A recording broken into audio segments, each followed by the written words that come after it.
Welcome back to Make It Custom Unleashed. Carl Fisher. I got my road dog Roscoe with me. Kitsune didn't want to come today. Going for a skid, bud. This episode, I'm going to Japan. We are in Australia. We're going on a little ride tomorrow. This place is insane. A little more subtle, but very custom. I'm having fun. Me too.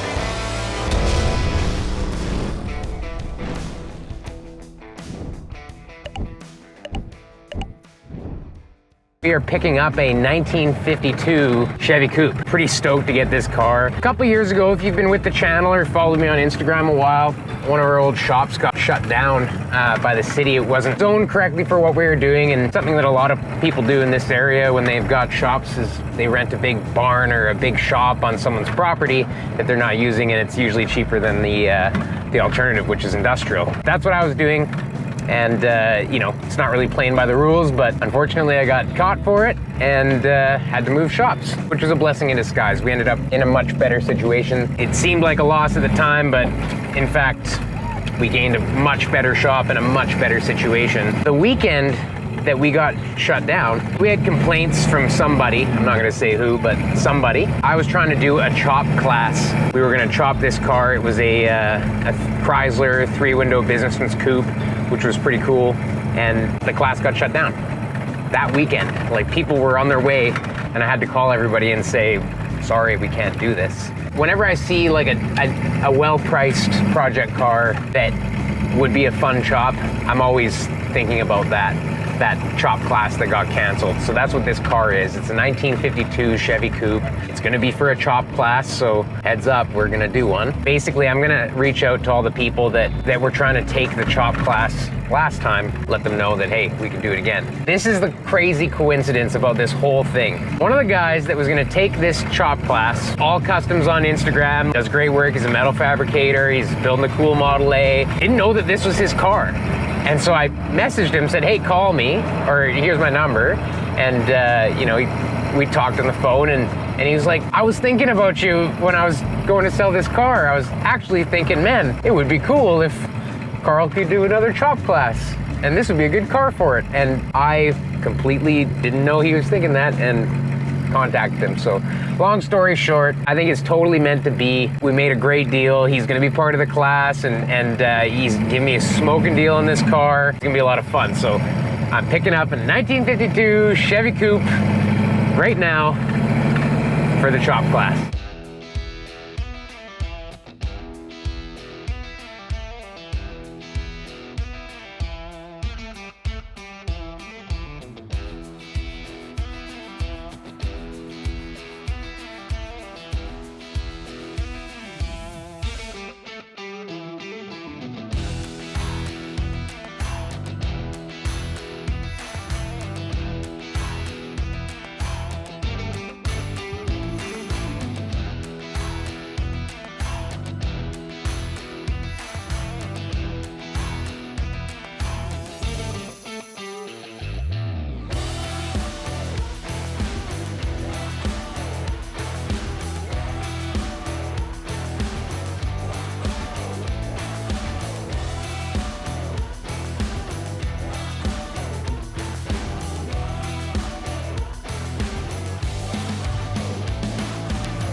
Bonus.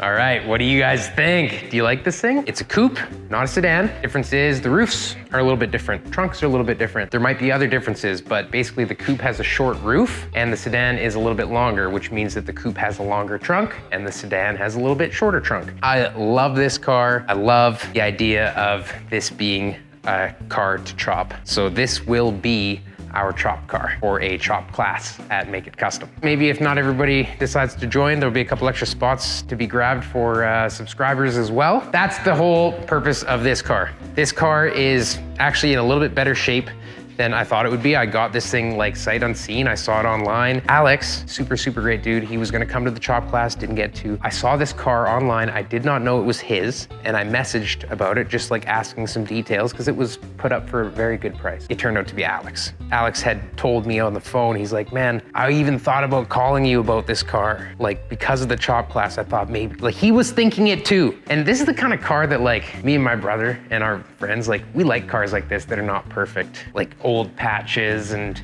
maybe there's some Bondo in there. Like, it obviously had a repaint at one time, but cars that are like that, they're really appealing to me because they're like just good enough to be like 100% good enough and like a fun car to drive around and to be a driving project. Some of the glass is already taken out, which is great because it had to come out anyway, but the windshield is here, the rear window is here. There's like interior panels in the trunk. Alex had sold the car to someone or agreed to sell it to somebody, or they were gonna pull the motor on it. They just cut the torque tube in half. So it's got, like, this was a running car. It used to be a running car. Pop this open. Come on. How does it, there we go. So I'm not sure if that's a 216 in 52 or if it's a 235. Either way, it's got a 3-speed trans, 3 on the column. It's a good motor. It's probably just totally fine.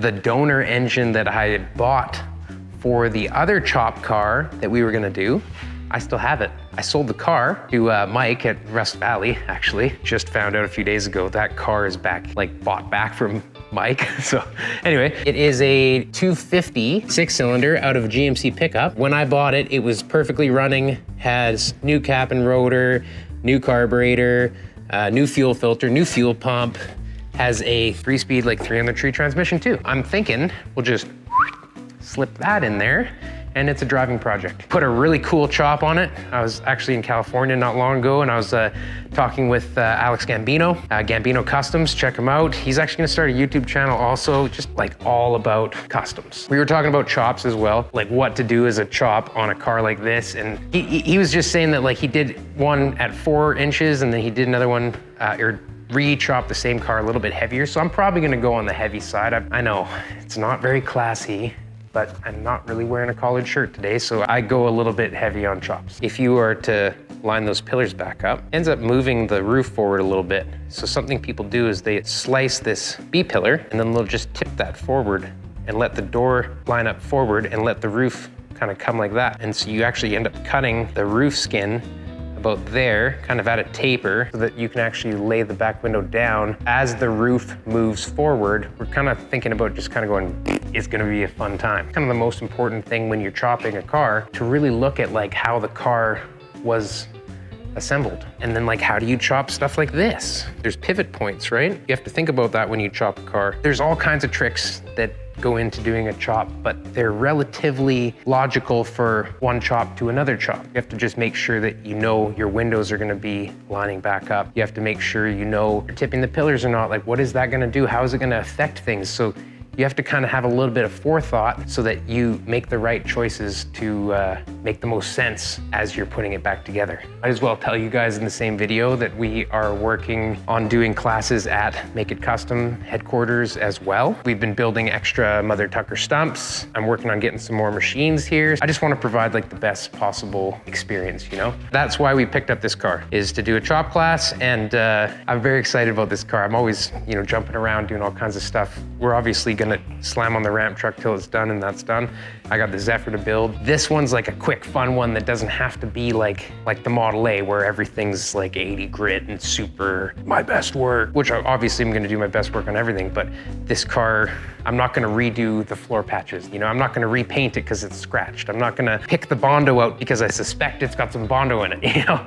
I think this car needs to just be a fun, let's chop it, make it look cool, maybe paint the roof first and leave the rest of the car because the paint's not too horrible. Our friend Oliver, who does detailing and paint restoration, if you guys ever saw the what he did to the brown boogie van, and it just came up so good. Like, I'm pretty sure this car would also come up like good enough, you know? Like, so clean the interior up, maybe throw some Mexican blankets on it. Like, honestly, it's like it got redone at some point. It's not the worst. Let's have a peek inside this thing. So like, yeah, it looks good. Somebody did some floor patches that were just kind of slapped on. And if you look underneath it, it's got a bunch of body braces that have holes in them and stuff. It's not stuff that has to be fixed for safety of the car. Like, it's not actually that bad. So I've got an open diff that came with the car also. Alex hooked me up with. He had an extra chassis too that had 4-link on the back and a C-notch. And he's like, dude, I just gotta get this stuff out of here. So he gave me that also. Thank you, Alex. It's gonna just chill and be kind of like a back burner project until it gets to that point, and then maybe do something with the channel and it'll be somebody else's. That is that. I just wanted to show everybody this car and let you know what the plans are with it. I'll keep everybody posted. Thanks a lot for watching Make It Custom Unleashed, and we'll catch you on the next one. Bye-bye.